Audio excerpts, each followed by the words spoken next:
Hello, everybody. Welcome to today's video lecture, and we're covering the digestive system. So let's go ahead and begin.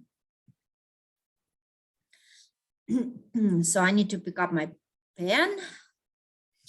So we're going to start with major functions of the digestive system. And I like, this is from our textbooks that we use, that really very simple and straightforward. Taking food, break it down into nutrient molecules, absorb those molecules into the bloodstream, and then get rid of any indigestible remains, right? So kind of what we already know, right? That's you eat your food, then, for example, you eat your steak mostly made of proteins. Then you break down those proteins into their smaller molecules, building blocks that are amino acids or very small peptides. And then you absorb those amino acids in your bloodstream, and you carry this amino acid to your cells, and your cells can use them to synthesize your own proteins, for example, to make your muscles bigger. And then whatever you cannot digest that was a part of that steak, you get rid of it, right? Okay. So when we look at the organs of the digestive system, we can divide organs into two groups. And first, alimentary canal, or another name, gastrointestinal tract or GI tract. Right, so those are three names for the same structure, and it's actually a continuous tube.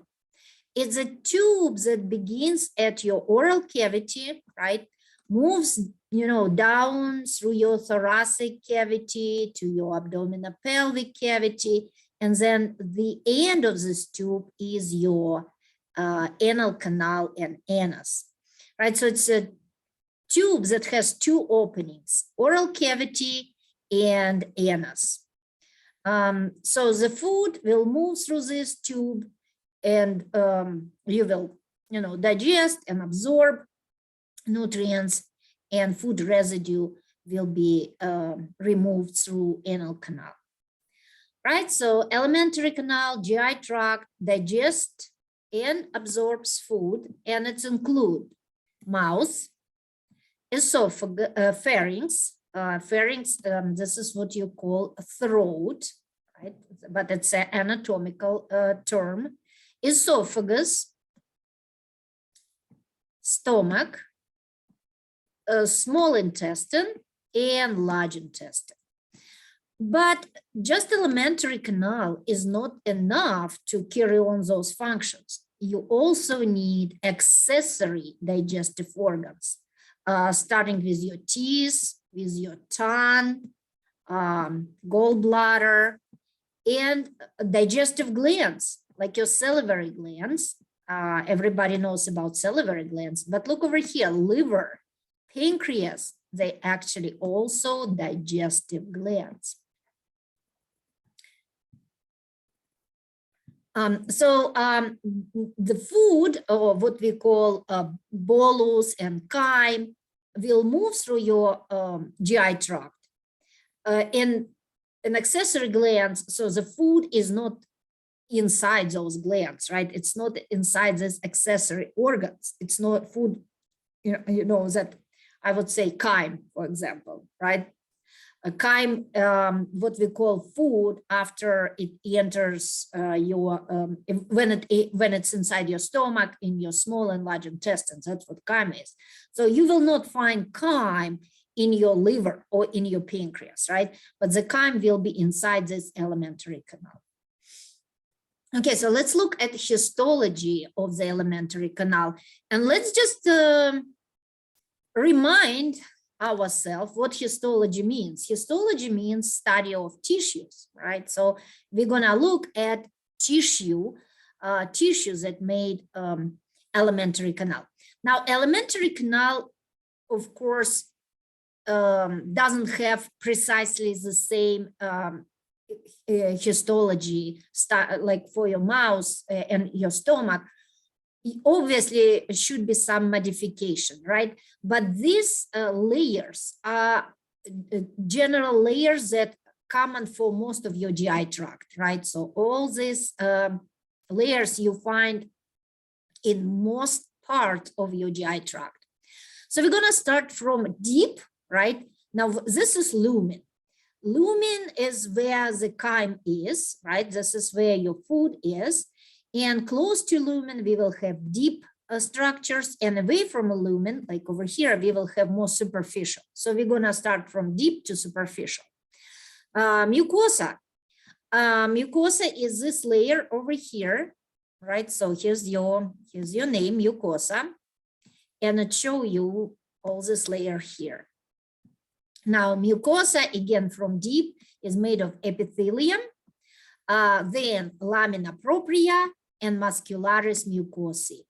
Now, epithelium is, in most parts, will be simple columnar, right? Lamina propria is areola connective tissue, and muscularis mucosae, well, muscularis should tell you it's a muscle, no, so that it is smooth muscles.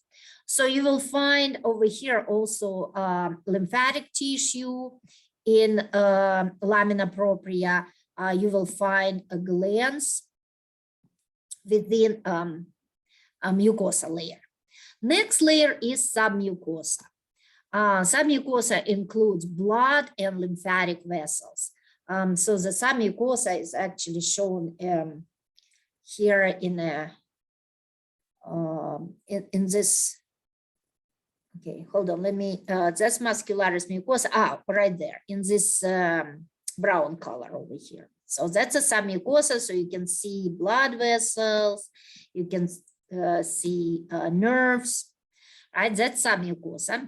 Then we have muscularis, so this layer over here is muscularis, oops, not including, just this what's shown in brown color. Now muscularis is smooth muscle. It's a double layer of smooth muscle, so double layer. And see, the first layer are circular muscles, so the muscles that go kind of around, right? That will be first circular muscle, and the second layer will be longitudinal, so muscles go along the tube. And then the most superficial layer over here is serosa, only present in abdominal cavity, and it holds alimentary canal in place. And serosa, we cover serosa in our previous chapters. It's a serous membrane, it's double layered membrane. It has visceral parietal serosa, right? And it's made of simple squamous epithelium and areola tissue. So that's right here. That's our serosa. Now, also what I want you to look at on this diagram is those nerves over here. Now, when nerves make this network, we call it plexuses. So we have plexus so we have enteric nervous system, right? So your guts, your small and large intestines, they have their own innervation. It, you know, in some book you will read it's a enteric nervous system, it's another nervous system. In different books will tell you it's a part of autonomic nervous system. Yeah, I would agree that it's a part of autonomic nervous system. But we have two plexuses. We have submucosal, right? So this is submucosal, means under mucosa. So if you have, submucosa is under mucosa. So where you have the submucosa, you have plexus. So submucosal plexus. And another one is mesenteric plexus. Maya means muscles. So this plexus is going to be between the circular and longitudinal layers of muscles. So mesenteric plexus and submucosal plexus. Right, and by the way, here's our plexuses. So let's see what we have on this diagram. Now, what show you, this is a lumen, right? This is where chyme will be. And you have this, what is called villi structures that increase surface area of your GI tract. And then, so that's our mucosa.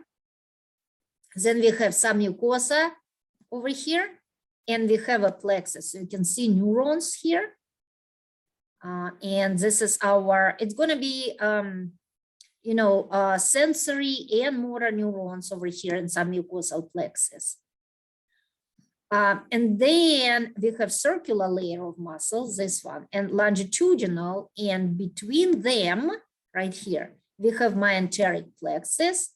So you can see this is our motor neurons that allow you contraction of these muscles. And of course, we also have sensory neurons here. Okay, no, this is all motor neurons shown here. Yeah.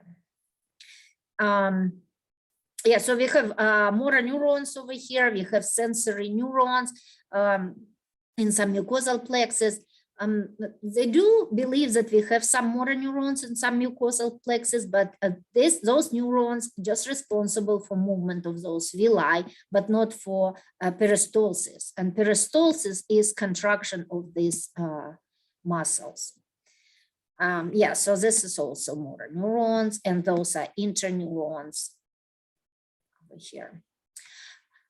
Okay, anyway, nerve supply, enteric, or autonomic nervous system, and we have mesenteric plexus and some mucosal plexus that we already discussed.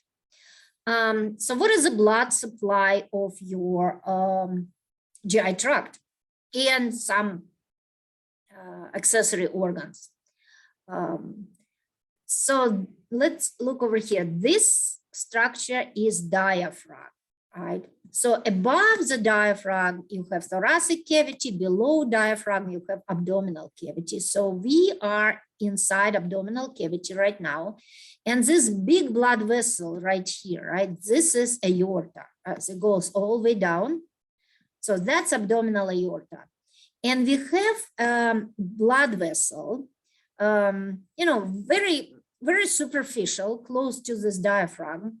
It's a pretty short blood vessel right here, and short blood vessel in anatomy called trunk. So this vessel is called celiac trunk, and celiac trunk is a major blood vessel that supply oxygenated blood to your digestive organs. Now, celiac trunk very quickly will branch into 3 blood vessels, right? So we will have 3 branches out of celiac trunk. And the first one, left gastric artery, so this one, splenic artery, this one, and common hepatic artery. Now, left gastric, you can imagine, we call it gastric because it supplies blood to the stomach. So here's the stomach. Splenic, look over here, splenic goes all the way to this structure that is spleen. So that's a splenic. And common hepatic, hepatic means liver, so it's bring blood to the liver. But we call it common hepatic because pretty soon it gives some, other branches over there.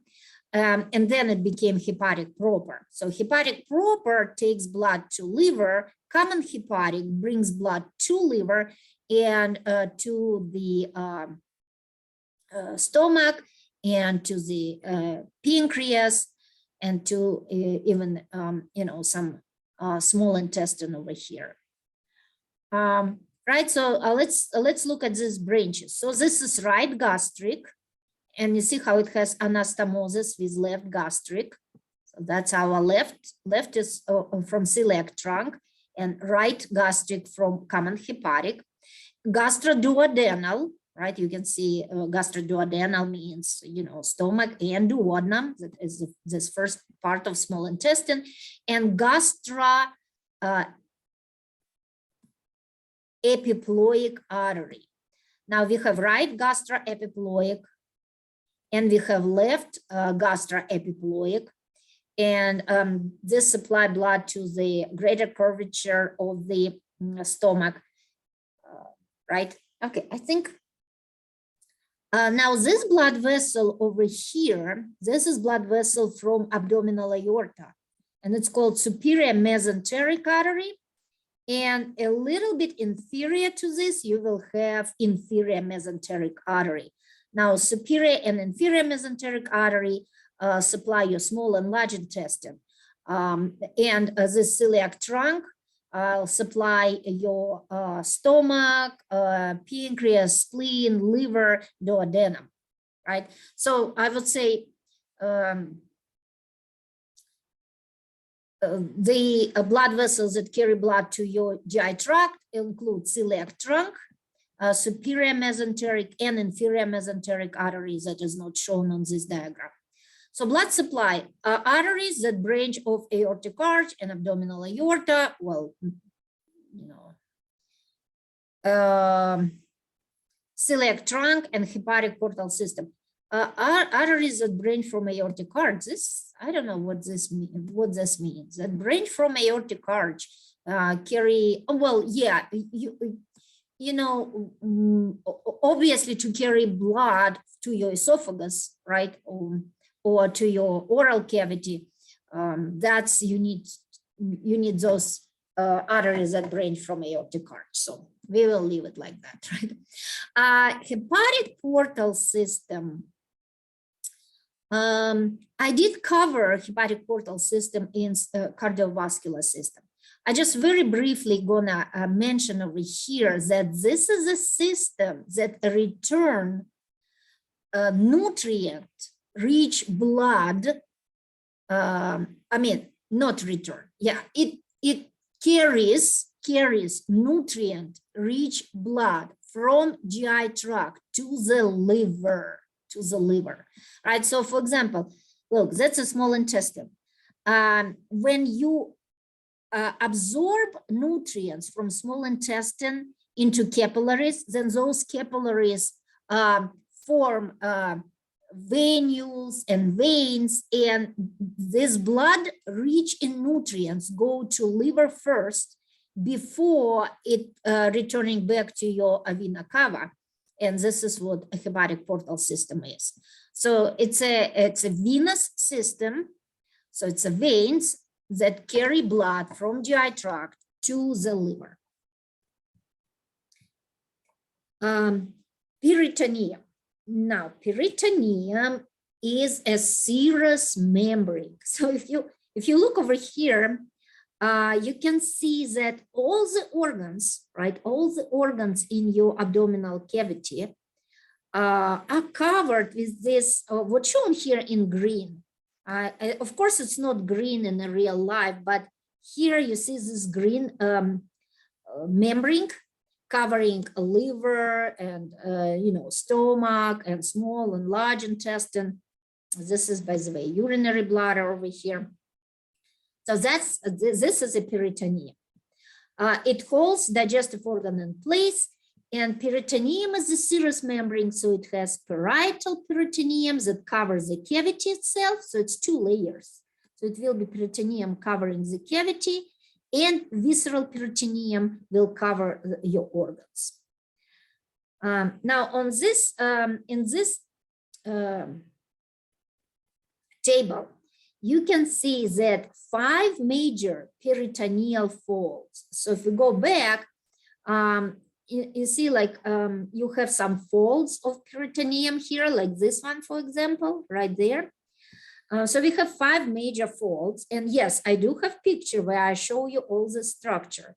So it will include greater omentum, falciform ligament, lesser omentum, mesenteric, and mesocolon. So let's look over here. You can read that information inside the table. Let me go back and stop it for a minute, right? So you can pause this video and go ahead and read it if you do not have your PowerPoint. But let's just go ahead and look at this structure. So this structure over here is greater omentum. You see the greater omentum attached to a greater curvature of the stomach. I want to remind you, this is stomach. This is liver. What's shown in gray color, this is a large intestine. What's shown in pink color, this is small intestine. Now, this part of stomach is called greater curvature. And you see you have this membrane attached. And of course, this membrane covers your entire abdominal cavity. It's just not shown on the right side, but it's there. And this is our greater omentum. This is serous membrane. You also can see blood vessels, fat, lymphatic vessels. And here's the greater omentum as well. So this is a greater curvature, and this is a greater omentum. Lesser omentum are shown here in green. It's attached to a lesser curvature of the stomach and to the liver, visceral part of the liver or posterior part of the liver. Right, so pretty much what we cover over here is this greater omentum and lesser omentum. Now falciform ligament is this ligament over here. And it holds a liver in place, so it attaches liver to the abdominal wall and to the diaphragm, and it separates the liver into right and left lobe. Now, mesentery is also peritoneum, so you see that's a mesentery right here, and this is small intestine.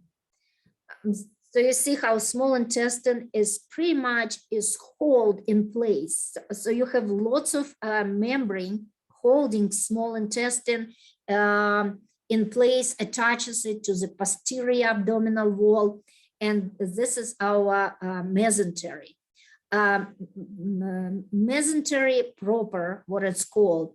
And another part of mesentery will attach your large intestine to the posterior wall, and it will be called mesocolon or mesentery of colon. So mesentery proper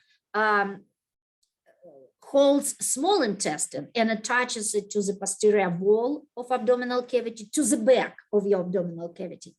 And colon mesentery or mesocolon, it attaches two portions of large intestine, transverse and sigmoid colon to the posterior abdominal wall. Right? Okay, so that's our folds of peritoneum.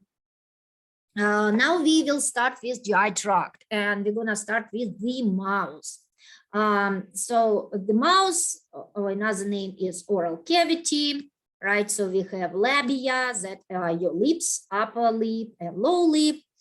Soft palate and hard palate. So here's the hard palate, and posterior part is a soft palate that divides your nasal and oral cavity. So that's a separation between nasal and oral cavity. Palatoglossal arch, you know, this arches over here. Now also you have the structure, posterior part of soft palate that is called uvula, right? And uvula, the function of uvula to prevent food and water moving up towards the nasal cavity. So when you swallow, this kind of bends upwards and prevent, you know, maybe small pieces of food or water going to a wrong direction towards your nose. Also, of course, you can see teeth. You can see, because this is palate, you can see this palatine tonsils, that part of the lymphatic system. You can see lingual frenulum, and this is kind of like connective tissues that holds your tongue. Also, labial frenulum, and of course, you can see your gingiva or gingivae, that's your gums. Tongue. Okay, let's look at function first. It's facilitate ingestion, mechanical digestion, because you move your food within your oral cavity, right? And help to, you know, break it down into smaller pieces. Well, a little bit of chemical digestion, also sensation, swallowing, vocalization. Yeah, you cannot talk without your tongue. When you look at anatomical structures over here, you will have, so this is called dorsum of the tongue, right over here. So that's the dorsum of your tongue, and you have papillae. Some papillae will carry taste buds, so you can feel taste because you have those papillae. On the back part of the tongue, you have lingual tonsils. Lingual tonsils are part of the lymphatic system, the same as palatine tonsils over here.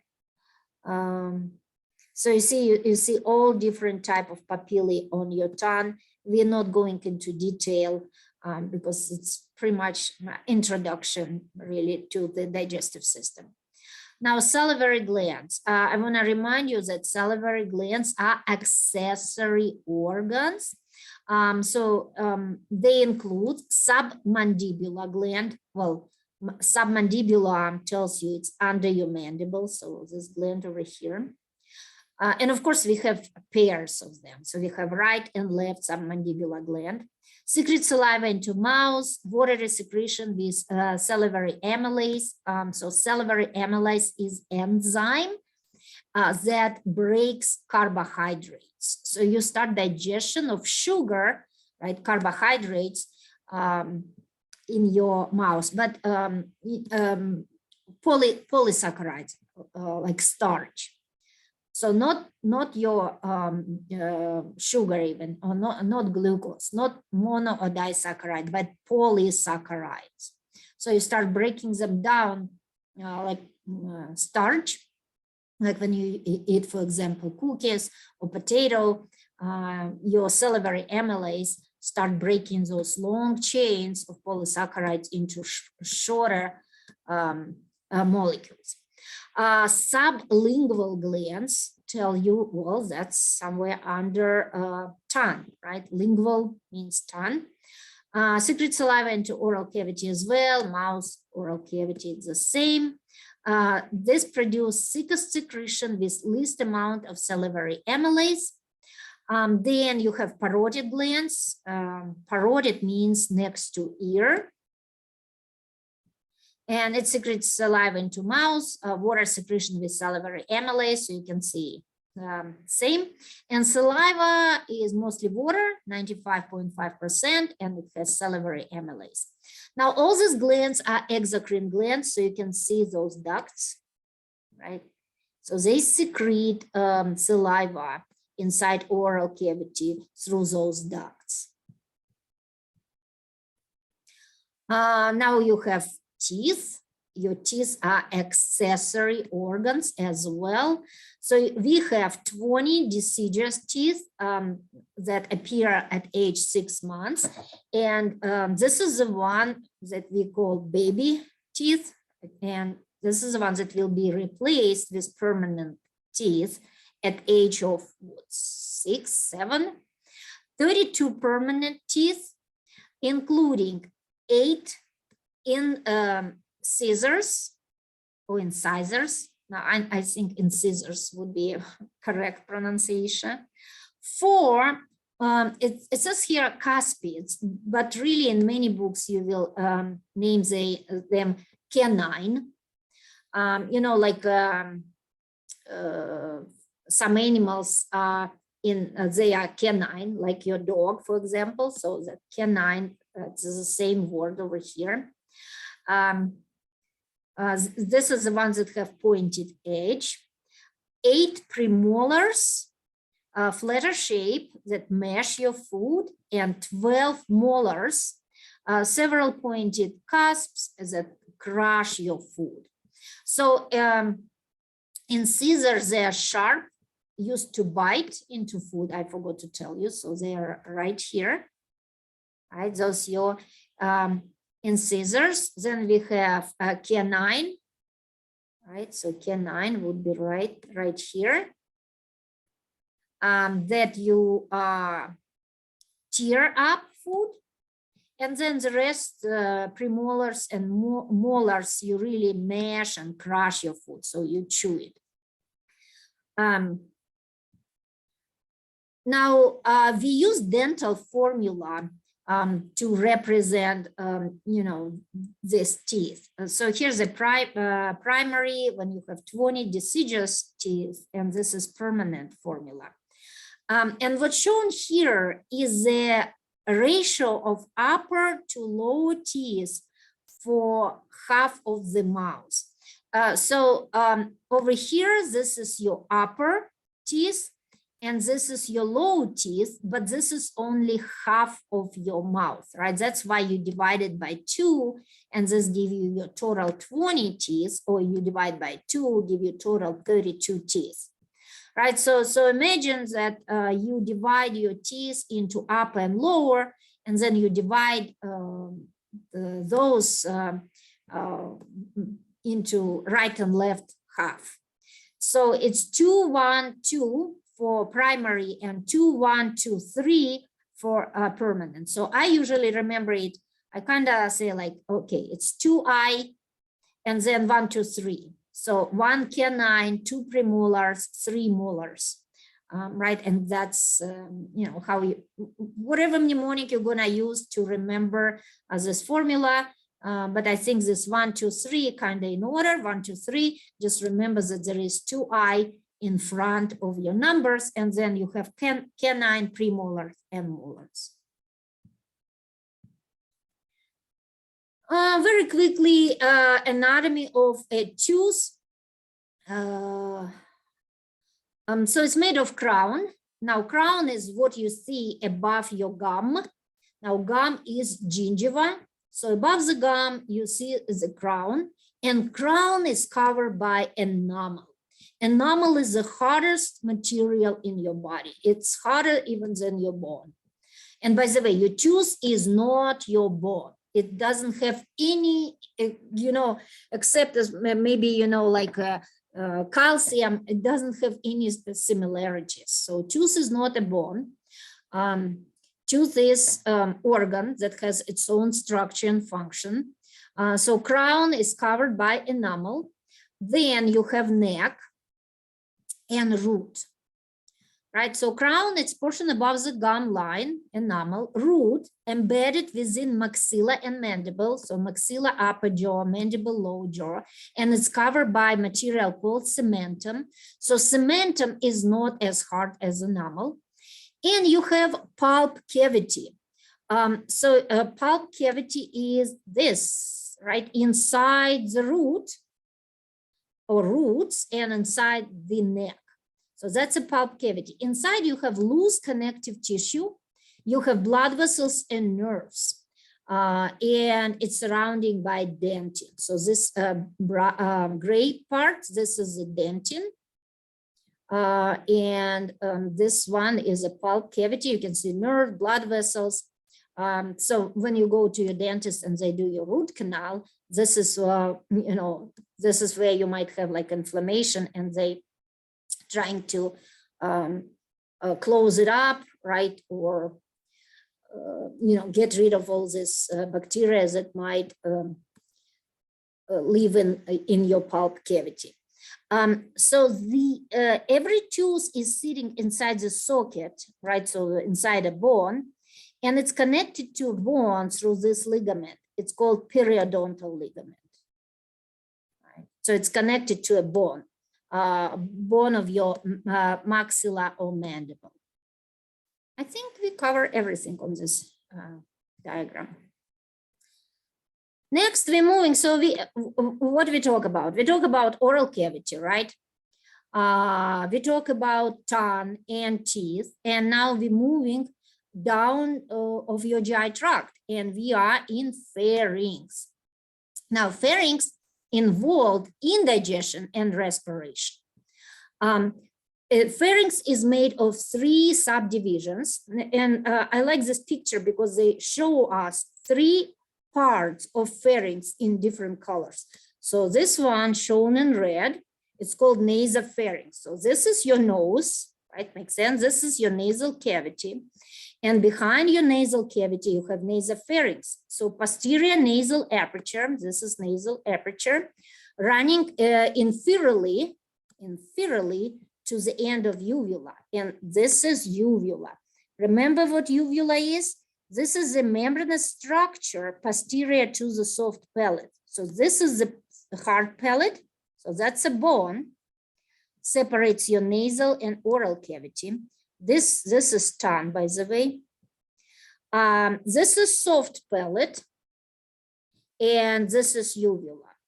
So from posterior aperture of nasal cavity toward the end of the uvula, nasopharynx. Now, oropharynx shown here in blue color, and this will be from the end of the uvula, right? Here's the end of the uvula to the inferiorly to mid epiglottis. Now, this is epiglottis, this structure right there. And what epiglottis does, when you swallow food, epiglottis covers, so epiglottis covers your larynx. And you know what, inferior to your larynx is trachea. So you don't want a food go to the larynx and trachea. This is what you call, my food goes to a wrong tube, right? That's a wrong tube over here. So epiglottis gonna prevent it from happening. So to the mid part of epiglottis, that's oropharynx, and then from mid epiglottis to the inferior aspect of cricoid cartilage, and cricoid cartilage is this one and this one, right? That's a cricoid cartilage of your voice box, of your larynx. So up to this point, from mid epiglottis, this is laryngopharynx. So you can see nasopharynx for air only, oropharynx and laryngopharynx for air and food. Okay. Then next we have our esophagus. So you can see this is our oral cavity. This is our pharynx, and pharynx lead to esophagus. Now, esophagus will have several parts, like a cervical esophagus, upper thoracic esophagus, mid thoracic esophagus, lower thoracic esophagus, and finally, this structure is diaphragm. When it pinches through the diaphragm, there is an opening called esophageal hiatus. Then we are in a abdominal cavity, right? So we're in thoracic cavity over here, and then below diaphragm, we are in abdominal cavity, and then esophagus, connects to stomach. So what interesting here, maybe you can notice that anterior to esophagus, there is a trachea, so that's a trachea, and lateral to esophagus, towards the left, you have aorta. Now, esophagus is a muscular tube, about 10 inches in length, posterior to trachea, right? Because this one is trachea, so it's posterior to trachea, passage of food, and it has upper esophageal sphincter and low esophageal sphincter. So sphincter is smooth muscles. For example, over here, your low esophageal sphincter, that prevent your food from going backwards, right? So we have upper esophageal sphincter somewhere in this area, and low esophageal sphincter over here. Histology. We have over, remember when I told you that mucosa, so we have the same mucosa, submucosa, muscularis. This one doesn't have serosa. It has different structure called adventitia. But I told you most of the epithelium of your GI tract is a simple columnar, but it's not true for esophagus because esophagus is made of stratified squamous epithelium. And there is reason why, because stratified epithelium has many layers. You do want lots of layers here because your food inside esophagus is still pretty solid, right? You mix it with your saliva, you call it bolus, but still you can swallow big pieces of apple, for example, or you can eat like a dry product, like a bread and a crust of a bread. So all this stuff can damage lining of esophagus. So you don't want one layer of cell, like simple columnar, you want a stratified. And you know, stratified epithelium that has more than 2 layers is always squamous. Then we have mucosa, and we do have muscularis, similar to this. I'll go back for you guys. Okay, let me do this. It's too many. Similar to this slide number 4 that we already covered, right? Mucosa, submucosa, muscularis. Esophagus does not have serosa, and mucosa epithelium is different, right? It's stratified squamous. Okay, now we're moving towards a stomach. So here's our esophagus, where esophagus connects to stomach, right? We have an area of the stomach that's called cardia, right? So this will be cardia. Then this upper part of stomach is called fundus. The major part of stomach is called body. And then we have pylorus. So probably the whole area over here is pylorus. We have pyloric antrum, pyloric canal, and pyloric sphincter over here. We also have our greater curvature and lesser curvature. Remember what attached to this greater curvature? Greater amentum. And what attached to lesser curvature? Lesser amentum. What is interesting here, stomach has, instead of 2 layers of muscles, remember we have circular layer and then we have longitudinal, but here the deepest will be oblique. So we have 1 extra layer. So we have oblique, then circular, right? And then longitudinal muscles. And of course, stomach does lots of mechanical digestion of your food. The stomach does lots of mechanical digestion. It's mixed your food with the stomach juices, breaks it down into kind of almost liquid form. But stomach does have chemical digestion as well. So let's look at some characteristic of the stomach. So first, layers are like elementary canal with adaptation to mucosa and muscularis. So we have circular, longitudinal, and oblique layers. So we have 3 different layers. We have, okay. So we have oblique, circular, and longitudinal. So I would say oblique, those are not in order, right? Because in order gonna be oblique, then circular, and then longitudinal, right? So oblique 1, circular 2, longitudinal 3. And we from deep to superficial. Then we have gastric pits. Now, gastric pits, you see this circular structure, so like a little holes, right? And inferior part of this gastric pit is gastric gland. So here's the gastric gland. You can see structure, so it's made of several cells. So the major cells gonna be those parietal cells. Parietal cells make hydrochloric acid. Most numerous, all these right, chief cells, and they will secrete pepsinogen. Now, pepsinogen is an enzyme that gonna break down proteins, but pepsinogen is not active. That's why it has this gen part. Now, in the presence of hydrochloric acid, pepsinogen became pepsin, and pepsin will break down proteins into smaller polypeptides. Then we have enteroendocrine cells shown over here. Those secrete endocrine hormones that regulate digestion. And mucous neck cells are not shown over here, but we will have like, cells here and here and here, right? So we will have those mucous cells. I'll show you those cells on the next slide. Right, so here's our mucous cells.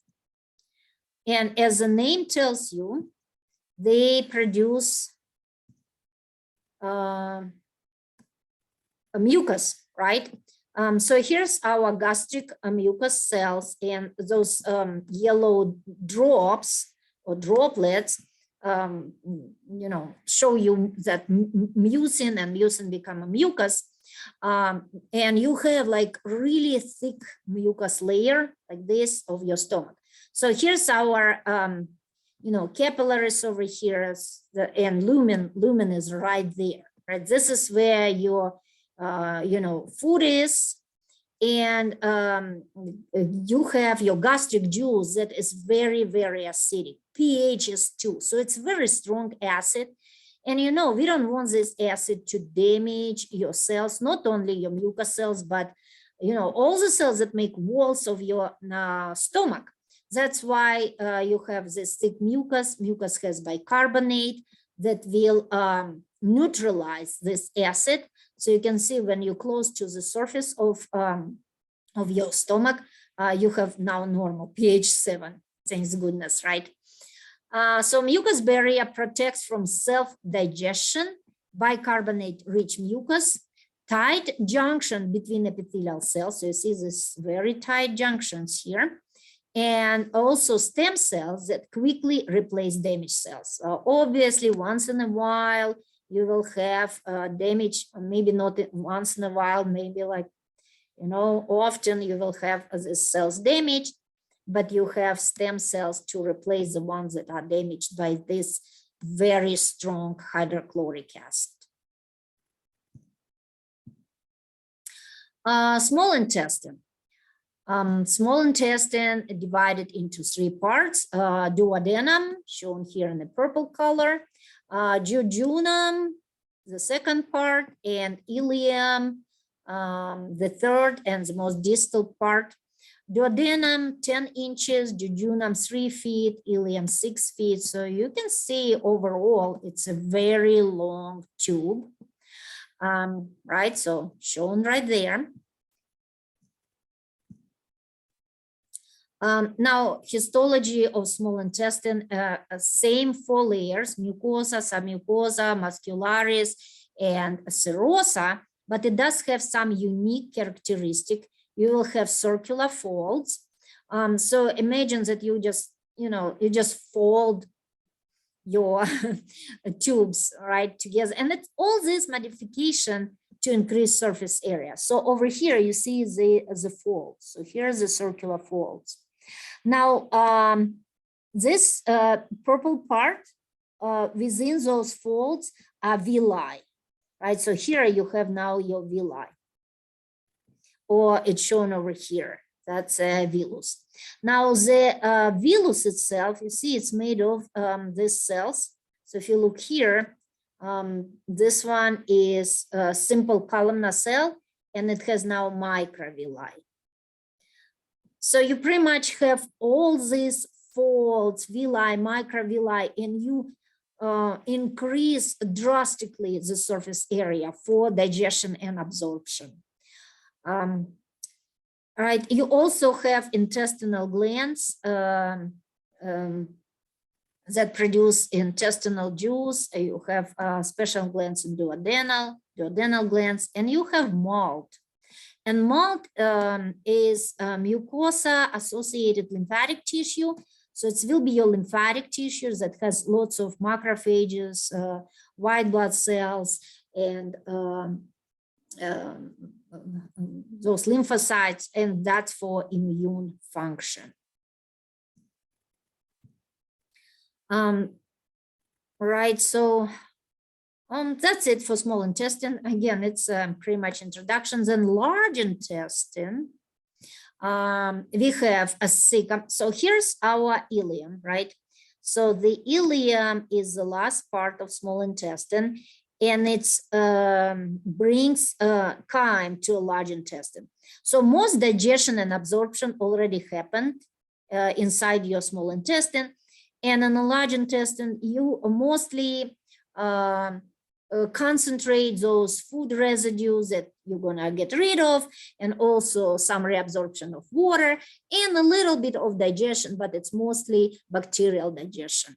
But the first part of large intestine where you have this connection with ileum is called cecum. So it's the first part of large intestine. What attached to the cecum is appendix, right there. Then you have colon, and colon is ascending, so goes up, transverse, descending, right, goes down. Then this S shape, that's a sigmoid, and a straight part is rectum. So sigmoid means C-shaped, rectum means straight, and then you have anal canal, and of course, anus.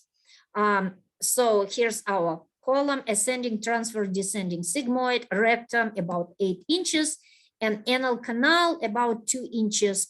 Anal canal has 2 sphincters. It has internal and external sphincter. Internal sphincter is made of smooth muscles. That means you cannot control it. External sphincter made of skeletal muscle, and you control this one through pudendal nerve that, you know, prevent you from pooping into your pants, right? And internal, you really cannot control. Okay, that's large intestine. Histology of large intestine. So we also have, you know, the same 4 layers, mucosa, submucosa, and so on, right? Most of the epithelium is a simple columnar epithelium. It does has goblet cells and some absorptive functions as well. So you can see, you know, that's a large intestine. You have intestinal glands over here. You have lymphatic nodules, but pretty much you have goblet cells. So over here, you see like this dots over here, those are all goblet cells. So you produce lots of mucus inside your large intestine as well. But you can see we have the same mucosa, muscularis mucosa, submucosa, then muscularis and serosa.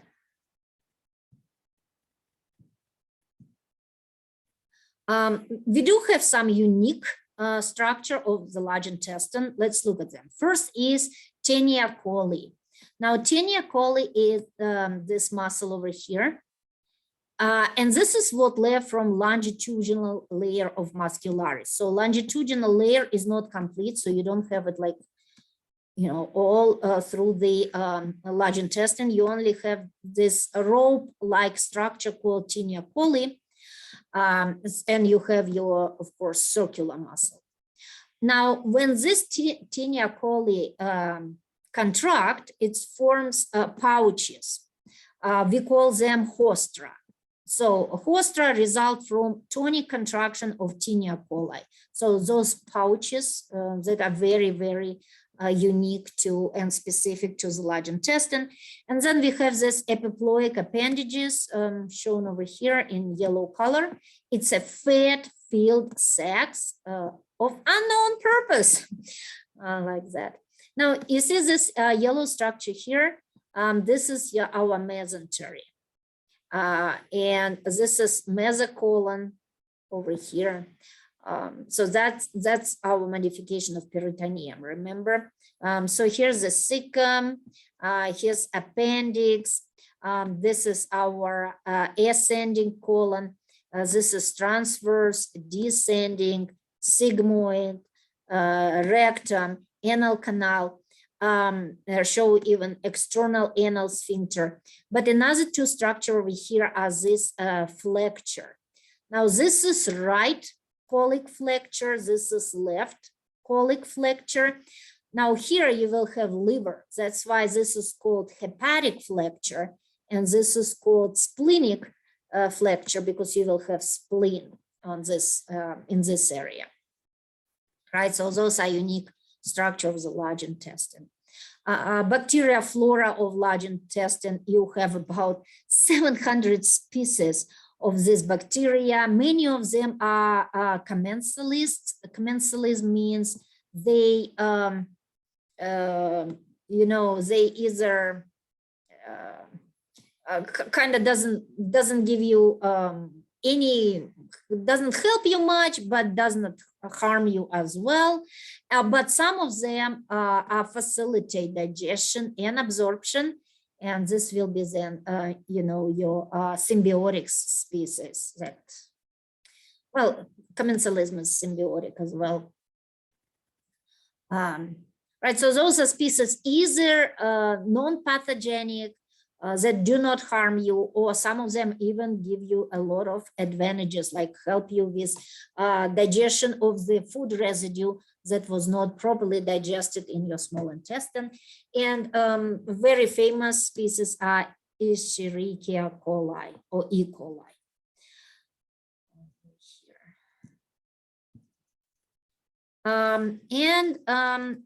Next part, accessory organs.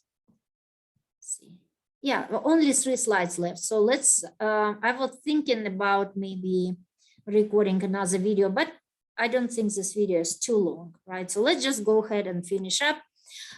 So what include your accessory organ? We already talked about it. It will be, you know, what is not shown over here, remember, like your tongue, your teeth, your salivary glands, but here we are in abdominal cavity. So liver, pancreas, gallbladder, consider accessory digestive organs, but their role in the digestive system are vital. So even the accessory, you cannot really function without those organs.